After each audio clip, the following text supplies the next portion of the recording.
What's going on, y'all? I'm Brandon Bain. Thanks for tuning in to another episode of Rubbin' and Grubbin'. Rubbin' is racing, grubbin' is tasting, y'all. Hey, coming to you live from the center of the universe, Coach's Corner. Thanks, everybody, for tuning in. Hey, as you can see, we got a little bit of a different look going right now. I do have some news to drop. Dan is no longer going to be co-hosting the show with me. He's got prior obligation. He started up his own boat shuttle service here in Thunderbolt, Savannah area. So he's had to commit some more time to that.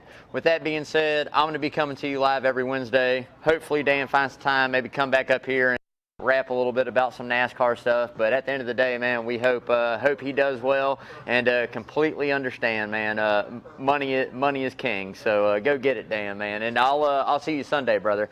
But, yeah, I'm glad to be back. Glad to do it, man. You know, we got all kinds of good new stuff we're going to be doing. Took a break last week. Sorry about that, guys. We got a good show up here called the 19th Hole. Comes live to you from the Henderson Cabin out back every time, especially the Masters at Augusta. But every single time that there's a major, you're going to catch Sean and Brent Erb doing their thing with the 19th Hole, man. Great show. If you hadn't seen it yet, definitely go and check it out. Absolutely amazing. Those two guys are some characters, really good guys, really informative on some golf stuff. So, like I said, definitely make sure if you hadn't seen it yet, go check it out and stay tuned because here down the road next major, they'll be right back on with the 19th hole, man. And so we're going on to the Rubbin' Grubbin' word of the day. You know, if you're over 21, grab your favorite drink, your beer, your mixed drink, whatever it is, your moonshine, and we're going to throw that word right up here somewhere, and whatever that word may be, every time you hear it, take a sip. And, hey, if you're not 21, man, go ahead and grab a Mountain Dew or a Coke. Your parents can get a little loose on some alcohol, man. You can get cranked up on some caffeine and give it hell, man. So at the end of the day, every age group can play along.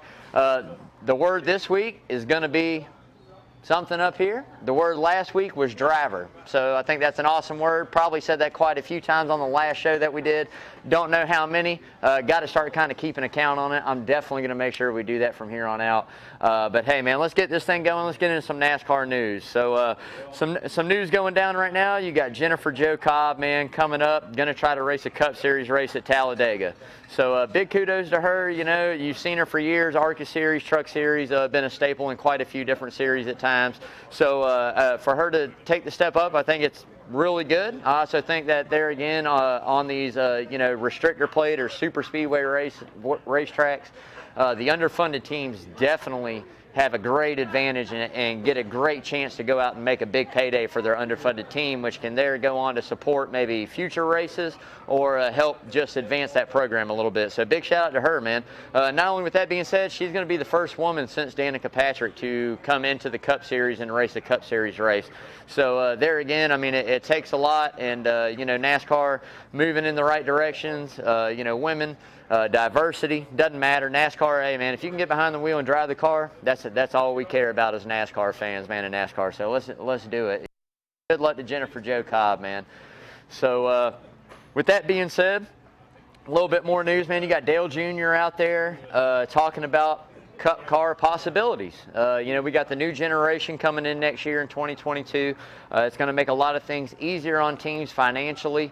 They're not going to be putting in as much money to gain what they gain now. They're putting in a lot more than what they're going to have to. So it's becoming a little bit more financially stable for some guys to get into. And I know Dale Jr. has always said, I want nothing to do with the Cup Series. Xfinity's my home.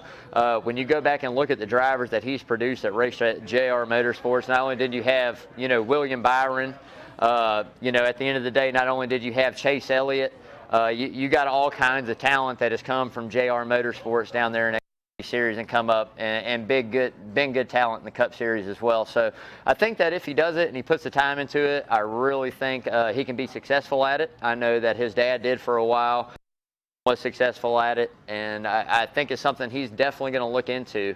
And the more that I sat there and I thought about it and I heard what he was saying, you know, it surprised me. Name that came up is the guy that he would want to get behind the wheel of the car, and it was Josh Berry, which we'll get a little bit more into him here later on in the show, but just kind of blew my mind with that. You know, especially with a name like Earnhardt, you could definitely go out and get who knows what kind of talent or what guy you could get to come over to drive your car. So I thought that was a big deal. That speaks volumes for how much talent this kid has. So we're just gonna have to wait and see. I mean, those Earnhardt fans, whether it was senior or junior, man, you might have a guy to root for here in the Cup Series next year, maybe 2-3 years down the road. It's gonna be interesting to see. So definitely stay tuned with that. Another thing I wanted to bring up is I was reading an article on NASCAR.com, and if you guys hadn't checked it out, I highly recommend going and reading it. It's a very good article on the diversity program in NASCAR and what they have going on right now and what they're trying to do.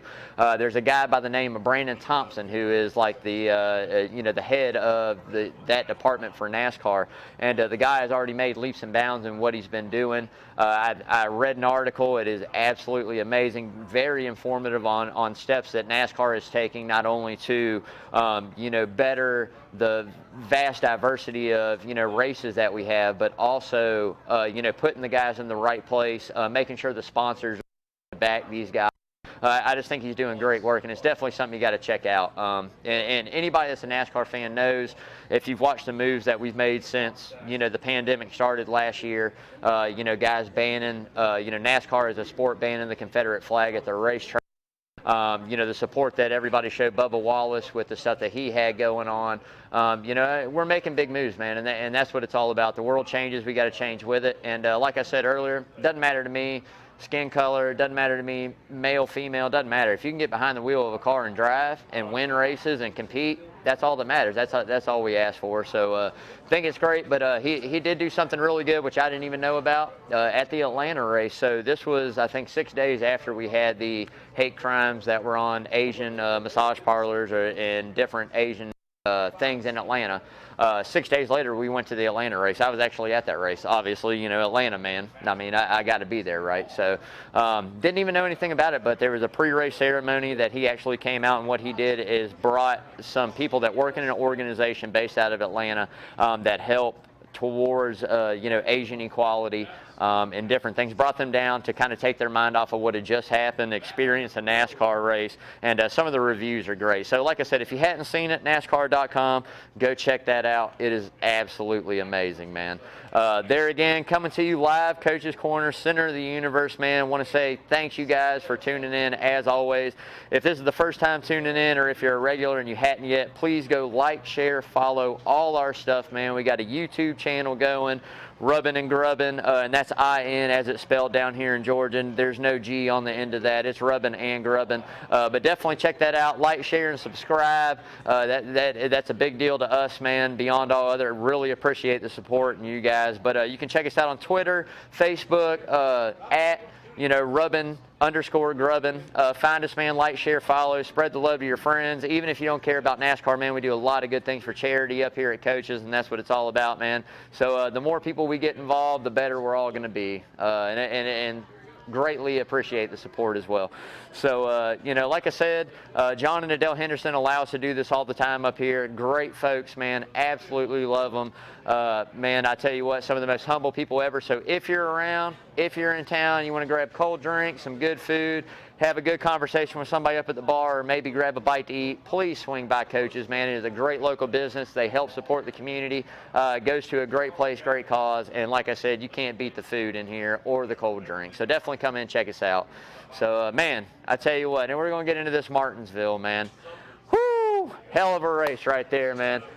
Hell of a race right there. I'm going to tell you right now, man, that is one of my favorite. Here we are. Have a race that was in Saturday night. Lights at Martinsville, which they put in. It's been a while, but they just for this reason, because it's 500 miles, caution filled. It started running to where it would get dark, and then they had to either call the race or run the race, and visibility, safety is a priority, obviously, so they pumped the money into Martinsville, put lights up. Now we got a night race there, which is amazing. But rain came in. Mother Nature played a big, huge part in it, man. Got to run a little bit, did a lot of caution laps, run a few laps, washed out till Sunday. So we got all these guys, man, that are coming in. Expecting a night race, get a day race, man. But what a big shout out. I mean, Martin Truex going out, absolutely killing it in the last part of that race. If you watch that race, you watched him come on, kind of playing a strategy, right place, right time, man. But, I mean, what a heartbreak there again for Ryan Blaney, man. I mean, this kid continues to go out. He continues to lead races. win stages, leading laps. I mean, putting himself, like, you look at it, he's like, man, this kid is just absolutely dominating. And there again, to have some stuff happen in the race, pit road penalty, you know, caught him on that last real important stop. You know, he dragged the gun out of the box. Hate it, heartbreak for him, never could quite get that track position back. But, you know, there again, going on to another week, man. But there again, like I said, big shout out to Martin Truex Jr. You know, absolutely dominating at Martinsville, man. Fun little statistical fact right here. So Martinsville for Martin Truex hasn't always been the best, but I tell you what he's made of late, winning, you know, what is this, a second out of the last 4, I think, or 3 out of the last 4, absolutely dominating it, man. He's coming on in his career later on at JGR, got the really good equipment. I don't think it really hurts when you got a guy like Denny Hamlin that's been successful at Martinsville the way he has, as a teammate to kind of feed off of, share that data, even if they don't share it. The way the sport's advanced now, you can look at anybody's data, their braking points, their steering input, their gas. You can, it's so technological, it's insane. There's no secrets to it anymore. So, you know, for that to happen, you know, I think it's great, man. Heartbreak from my boy, obviously. I really thought Elliott, after the dominant performance he had there in the fall, there again, a little bit of a different race. You know, track's a little different. Thought he was really going to come get something. I needed Hamlin and Truex to race about 5-6 laps longer by each other, let him get up there, maybe have a little chance to, you know, bump somebody out of the way. Yeah, I mean, what good runs and good drama we had, good racing, man. I love Martinsville for the fact you can simply use your bumper and use your car to move folks out of the way. That is one of the biggest things that you're not able to do at mile and a half. You're not able to do this super speedways, but short tracks, it's back to the roots of actual dirt track racing. It is, hey man, I am way faster than you. You need to get out of my way. If you don't get out of my way, I'm going to move you. And some guys have patience, some guys don't. We saw it come into effect with Daniel Suarez. There again, to have the run he had at the Bristol Dirt Race, to turn around this week, go to Martinsville and have a really good run going, show a little bit of, you know, the man's got some equipment, man. I give it to Trackhouse, man. They came strong so far in that first year. They got a couple good races under the belt. Maybe not the finish this week they were expecting, but at least to have a really good run up there. You know, kind of got shuffled out of the way one time. Byron got into him, pushed him pretty hard there for a minute. Kind of got him squirrely, backed out. Car ended up catching on fire. Got upset with the safety crew and the fact they weren't right there to put it out. I get it. You burned up equipment. Might have been able to save your day. But I see some bright things going down at Trackhouse and Daniel Suarez, man. I really do. If they can just keep it together, like I always say, keep it consistent. Doesn't matter if you finish 15th every week or not. Just finish the race, bring that home in one piece, man, and go on to the next one. And eventually, over time, the pieces are going to fall where they need to. You're going to get going. So big shout out there, man. But, you know, there again, like I said, huge wreck right there on that back stretch at Martinsville, clogged it up, a lot of cars taken out right there, days were done. You know, it's just different, man. It's totally different. You know, something else that comes to mind when we talk about Martinsville is just the way that the track rubbers up, the changes that the track goes through. So we talked a little bit earlier about, you know, starting this race during the day instead of starting it at night. And there's huge advantages to starting at night to the day. So the track doesn't heat up, the rubber doesn't lay down quite as fast, the cooler temperatures, more grip, you're able to get that front bite in that turn and the bite off of the turns, as a lot of folks look for at Martinsville, you know, the roll through the center without heating those tires up and burning them up.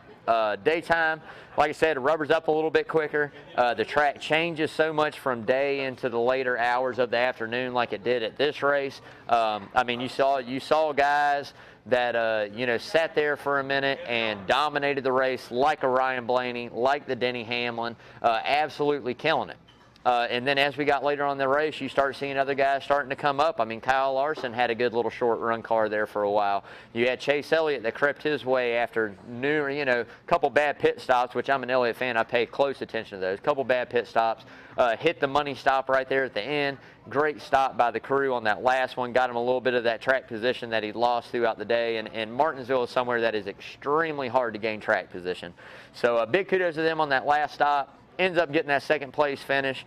Really wanted them to get a little bit closer, man. But, hey, there again, it's racing. If everybody wanted to go out and win and it was that easy, everybody would, but it's not. So, you know, just the strategy from the tires to the way that the track rubber's up, and with the choose cone adds a whole nother element into the Martinsville, which I absolutely love. So big kudos to NASCAR, big kudos to Martinsville Motor Speedway for putting on a great race, man, and getting that going. I think we got a great race right before that championship race, man, coming this fall. I think it's going to be absolutely amazing, man. Definitely ready for that. So, not only with that, man, fun facts about Martinsville real quick. Paperclip, 5.26 mile, 0.526 miles in length, shortest NASCAR track on the circuit, only track that has had a race since its conception, a cup race, since 1949. Which that blew my mind. When I read that, I said, man, that's amazing right there. 1949, this track has had a race every year. Man, I tell you, it's just a piece of history, man. You got the king there with the most wins ever at 15. My man Jeff Gordon, before Elliott started, I think he's at 9 with Jimmy Johnson. Him and Jimmy both got 9. So in the modern era, I mean, that's something to be said in its own. But, yeah, what a great racetrack, man. Ready for it. Ready to see what goes down. Coming up this week at Richmond. We're going to get into that here in just a few minutes, man.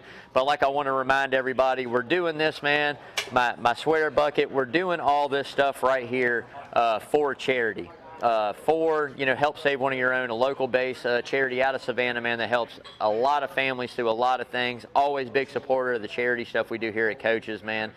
So like I always say, if you're out and about watching the show, or if you're coming up to Coaches, man, bring a little bit of spare change, bring a few bucks, man. Make a donation to them. Help us, help them. To help somebody else in the community, because at the end of the day, that's what it's all about. That's what we're here for. So moving on to that checkered flag for charity. As we said, man, Martin Truex Jr. was the winner. 19's not good enough, man. We're going to go ahead and put 20 in there. Like I say all the time, doesn't matter if it's nickels, pennies, dimes, 10s, 20s, 150s. You guys come by, man. Throw some money into the bucket. Throw some money. Make a donation with your waitress, waiter, your bartender. Just tell them, hey, I'd like to donate to help save one of your own. And they're definitely going to get that in the right place, right hands, man, to make it happen. So definitely stay tuned with that. It's a very important part of what we do here, man. So back to a little bit more racing talk. Man, I tell you what, I am so stoked for this Richmond race this weekend, man. We had such a good race last week at Martinsville. We had all kinds of good stuff going down. So Richmond there again to go back-to-back short track races is going to be awesome. Richmond's a little bit different shape, a little bit of different, characteristics that it runs. The way it races is a lot different than Martinsville. But still, I think you're going to see an amazing race there again. It's just something that you look forward to as a NASCAR fan, man. Short tracks, I think, are great. I think it equals the playing field. I think it gives a lot of guys opportunities to come out and show their actual talent, how they control the car, how they race the car. Not only that, helps teams actually set it up and learn from what they're doing and learn from each other and go, okay, well, when we come back or when we go to the next, we're going to do something a little different, man. So for me, it's just something huge. But yeah, so before we get into actual talk of Richmond, man, do want to let everybody know, thanks again for tuning in to Rubbin' and Grubbin', man, out there. Make sure you guys like, share, follow. Again, check us out, all our social media. If you want to come live in person, every Wednesday, 6 o'clock, right here at Coach's Corner, the center of the universe, you can always come check us out, man. We're always here. We got LB behind the camera. I'm here. Love to sit down, talk some NASCAR. So we do got some things going to change up a little different with the show. We're going to have a few guests come on here and there throughout on a regular basis, at least one a month, we'll say. Talk a little bit of NASCAR with me for a while, kind of bounce some ideas back and forth around each other and where the sport's headed and what we think, man. But yeah, thank you guys again for tuning in. So on to Richmond. I tell you what, man, I'm ready. I got to get my guys to get a win, man. So we got Martin Truex, first multi-winner of the season. Didn't make it to 10, didn't break that record. Made it, 8 in, Lawrence? 8 races? 8 races in, man. Got the first double win, multi-win of the year. So the question I have for everybody out there is, with the 2 wins that Martin has in the first 8 races, and the first guy to get multiple wins this year, do you think that is going to set him up for a championship run this year? Do you think he's going to make the Final Four? Now, I have a couple different opinions on it. The way I look at it is like this. We're only 8 races into a 36-race season. We are not even a quarter of the way through. We got to get another race under the belt before we're a quarter of the way through. Now, Denny Hamlin, is still leading the regular points. Even though Martin Truex has 2 wins and Denny Hamlin does not have a win yet this season, he is still winning the regular season points. Now, Truex is leading in the playoff battle right now. Denny is right behind him. But at the end of the day, I still think there's a lot of factors that go into a very long NASCAR season that can happen. If you go through and you scroll and look at the points now, Michael McDowell is in 16th in the points with a win. Yeah, I mean, he's got a win, but he's in 16th. That tells you the consistency, and maybe they had some bad runs. Maybe they didn't have great runs. Now, a lot of people are sleeping on somebody that I think is doing really good right now and kind of under the radar. Austin Dillon, man, in the 3 car. 12th in points right now. 12th. He's 12th in points right now, man. Yeah, man. I mean, there's a lot of guys out there. I mean, Ricky Stenhouse in the top 16. So many guys that you wouldn't expect to look, and you're like, by this time in the season, going, man, we're at where the guys are at. The good guys are here. You know, it's not that way so much, man. And these guys are still up there competing week in and week out. Like I said, the Daniel Suarez and you got Tyler Reddick coming on with some strong runs. You got Austin Dillon up there battling. I mean, Bubba Wallace had a good run going at Martinsville till he kind of got a little flustered and shuffled out of the way a little bit, man. So it's just something to keep an eye on. Anything's possible. I think that Martin Truex is obviously going to be one of the top best 6 drivers in the sport. Definitely going to make it to the Elite 8. Now, depending on how many drivers win, if we have a multiple winner in those 4 races before we cut it down to 4, that's going to kind of define the nitty-gritty of what he needs to do to get in. I don't think that Martin Truex is going to be a guy that's going to sit back. I think they're going to go for that win as early as they can in that round of 8, those last 4 races. They're going to pick their track. They're going to focus on that one and get that win to get in. But there again, if he gets there and we get to Phoenix at the end of the year, man, we all saw anything can happen. I think he's got as good a shot as anybody. But I personally do not think that just because you are the first person to win 2 races in a season that you're going to be, on a championship run. I think with the talent caliber driver that Martin Truex is, and the caliber of equipment and the stuff that Joe Gibbs brings to that racetrack for every single one of their drivers, it's a no-brainer to think with a guy with that much talent, that good equipment, definitely has a possibility to run for a championship. But 2 wins doesn't make you a lock for sure. So, some other things, talk about, man, Denny Hamlin coming into Richmond, 7 top 5 finishes. Best average in the sport right now, starting out, 4, I think it's a 4.5 or a 4.6 finishing average, man. And I didn't get to drop it before we started, but this little segment I'm going to start calling who's hot and who's not, man. So right now you got Truex hot. We're talking about Hamlin getting hot. Like I said, 4.5, 4.6 finishing average. Hadn't got that win yet. 3 stage wins. Keeps putting himself in position there every single week. And if you've watched Rubbin' and Grubbin' before, you obviously know that I always say NASCAR is a streaky sport. It is not about who always wins the week before or who won 3 weeks before that. It's about the guy that finished 3rd and then 4th and then 2nd and then right there on the verge of getting that win. That's going to be the guy that's going to step it up and probably get the job done. So it is a very streaky sport. I don't think anybody is streaking harder than Denny Hamlin right now. Truex with 2 wins. I completely get it. He went out and won. But at the end of the day, like I said, best finishing average for Denny Hamlin. Coming into Richmond, I want to say he's tied in a 3-way tie for 5th best there with, I think it's Chase Elliott, Logano, and Hamlin, all in the last 5 races, have 5 top 10s. So that's pretty good. Truex there again, 2 wins, 4 top 5s, 4 top 10s. Only person to top him as one of the better guys, which this name's going to surprise you because we're going to get into this. He is one of the who's nots. Kyle Busch. Kyle Busch in the last 5 races has the best average at Richmond. 2 wins, 5 top 5s, hadn't finished outside the top 5 in the last 5 races, 5 top 10s. Amazing stat, amazing run. Now that's a name that we hadn't talked about a lot this year so far. I expected 2021 to be a little bit of a faster start for him. Maybe they just don't have it quite put together with the new crew chief, the information, the communication might not all be there, but he's been struggling a little bit. So, he's not quite back to that dominating form that we're used to seeing Kyle Busch, be at. Going out and leading races, winning stages, being up there to compete. He's just not quite there yet. But do I think he's done? No, I think it's definitely coming, and what a better place than Richmond to get it done. probably got a pretty good opportunity and pretty good chance of getting it done there, if anywhere, here early in the early part of the season. So we're just going to have to wait and see. We're going to have to wait and see what Kyle does, man. But right now, he is on my who's not. He is definitely not hot right now. Another guy I think that you see that's out there struggling, we all see it there again. Another car, another big name, Kevin Harvick. SHR, Stuart Haas, struggling. This is the ringleader. You know, this is the guy that's supposed to be teaching these couple young kids he's got. Hey, man, this is how you get it done. And right now they're struggling. I don't know if it's equipment. I don't know if it's setups. I don't know if it's from the fact that last year everybody kind of caught up to where they were at. But I tell you, it is a night and day difference. I think this time last year, before the pandemic or after the pandemic, Harvick probably had a couple wins. I know after the pandemic, he went on like a fire streak, and between him and Hamlin, they were tearing it up. So I think it's another guy you look at, decent at Richmond, not great. In the last 5 races, but decent. Could be a turnaround week. I think at the early part of the season had a good streak of top 10s going. Kind of had a falter there, 20th place, right around there, 15, something like that. Little slower run. Think they're going to get it going. Definitely think that he's got the equipment. I know that he's got the driving capabilities. They'll eventually get it turned around, man. But like I said, he's going to join Kyle Busch on the list of who's not right now. No disrespect meant to either of them. Like I said, you all know not the biggest Kyle Busch fan, but I respect the man.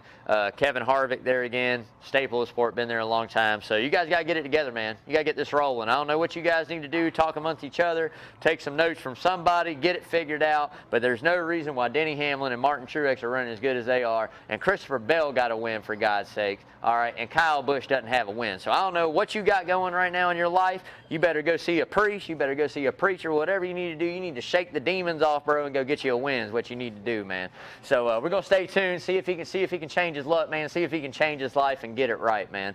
But, yeah, I tell you, man, coming into Richmond, when we're talking about, who can go out and get this win, who can go out and, top 5 guys to watch, for me, one of the top 5 guys for me that you got to kind of take a look at there again, if you want my list, I got to go with Denny Hamlin this week. I'm taking Denny Hamlin. I know I said Martin Truex got a couple wins there out of the last 5. Got to go Denny Hamlin, man. I just think that Denny Hamlin to me is hot right now. He's going to be my number 1. Going to get it locked in. Going to do it good. Going to do it great, man. Go out there, lead some laps, win some stages. I hope he goes out and dominates, hopefully, man. Number 2 for me, can't leave him out. It's got to be Truex. We all knew that was coming. You sit here and, like I said, the guy's on fire. A couple wins already this season. Can go out and win it at Richmond as well. So we're just going to have to wait and see on him. Now, 3 for me is a very interesting guy. This is the guy that I think that is going to do amazing things. I think that he dominated this race in September. We all know who I'm talking about. It's going to be that 2-car bad Brad Keselowski, man. I mean, Brad Keselowski killed it, almost led, I think, right around 200 laps in that race in the fall. Definitely locked himself in, brought that car, absolutely dominated with it. So if he brings back a similar car, or if not the same with a little different setup, I think it's going to be an amazing run. 4 for me. Come on, y'all. I got Chase Elliott in there. There's not going to be hardly many weeks that I don't put Chase in there. Very consistent, getting it done, not getting the race wins yet that you would expect, or especially coming the way into 2020 season championship, winning some races right there at the end. But at the end of the day, man, I really think he's going to get it done here. I'm going to make a prediction right now. Before we're through 14 races this season, Chase Elliott's going to get a win. I mean, I'm telling you right now, it's bound to happen, whether it's a road course, whether it's an oval, he's going to get a win. So, Elliott fans, hang patient, man. I know you're in the same boat I am, just hang patient, all right? 5 for me is going to be another guy right now that is streaking. I think Ryan Blaney. Ryan Blaney has a good chance to going out and getting this race win as good as anybody else. From what he put on at Martinsville and, the laps he led and the way he dominated that for a while, and to not get that finish, I know kind of burns him up. Eventually he's going to get on a streak here. Got that win in Atlanta, which, came back to get, Kyle Larson there in the late stages, get that win. It's going to be amazing, man. 6 for me, that dark horse pick. I got like 3 guys, man, that I can honestly say. A lot of people are going to sleep on a Kyle Larson. Kyle Larson probably have a pretty good run at Richmond. Didn't get to run there last year. with all his stuff going on, missed that. But at the end of the day, I'm telling you right now, that guy's going to have a really good run. And there again, like I said, I expect Austin Dillon, man, a guy that's in 12th in points, go out. He's going to have a really good run this weekend at Richmond. I think that, I don't necessarily know if it'll be a dominating performance, but let's say if he can get a top 7 finish there at Richmond, that gets him trending even harder in the right direction, man. So it's something to look forward to. But right now, we're going to go ahead and get on, man. We're grubbing out tonight. We got the grubbing going down. We got some Martinsville Speedway dogs ready to eat these. I'm going to tear these up, man. So we got the classic chili, the classic dogs. We got the onions. We got the mustard. We got tots on the side, man. Can't wait to get into this. I'm telling you right now. But before I go, man, we're going to break this down to you. We got some coaches news coming up, y'all. Let me tell you, this weekend is a big weekend for me, all right? February 16th is the birthday of my most beautiful, loving, caring wife. Her birthday is coming up this Friday night. So everybody out there, if you're watching, make sure you comment, write her a happy birthday. I'm not going to get a chance to tell her again before next week, so I'm telling her on Rubbin' and Grubbin' Live. Happy birthday, babe. Love you. If you're watching now, thank you guys for staying tuned. Make sure you go hit YouTube, Rubbin' and Grubbin', subscribe to our channel, like, share, follow us on all our social media, man. Greatly appreciated. We got some big news, other big news things coming up here very soon. Definitely want to give a shout out to my big buddy, my sponsor for the show, Parker Eccles over there at Arbor Man Tree Service, man. You cannot not call Parker when it comes to trees, man. And like I say all the time, it does not matter what you need done, whether it's removal, stump grinding, just maybe a evaluation of what some stuff's looking like around the house before we get into hurricane season here. Definitely give Parker a call at Arbor Man. He's going to take care of you, man. Like I say, no job too big, no job too small, no tree too tall. Parker's going to take care of you, man. Definitely give him a big shout out. Love you, brother. Thank you for everything you do for us, man. And like I say, man, you guys stay tuned. We got a lot of good sports shows coming up, man, on Coach's Sports Network. We got the Coach Carl DeMasi, AD Chad Griffin doing their thing. Coach Carl also got another show that he runs on here, Who's on First Base, with Kyle Lawson. Definitely MLB show, going to break down everything you need to know about what's going on in baseball and major leagues right now. Give you some real good insight on some different things, man. As always, you guys saw last weekend at the Masters, got the 19th hole with the Erb brothers. Those guys are absolutely amazing. Probably some of the funniest folks I've ever met in my life. Good folks as well. Make sure you check that out if you hadn't seen it, and stay tuned for that next major. Those guys are going to be right back up here doing their thing again. There again, stay tuned. We got, Hot Grits. If you hadn't heard them, Spotify. Travis and Spencer do a great job. They break down everything weekly in sport from a little younger point of view than where we're at. They talk about some things that they did on the weekend or throughout the week.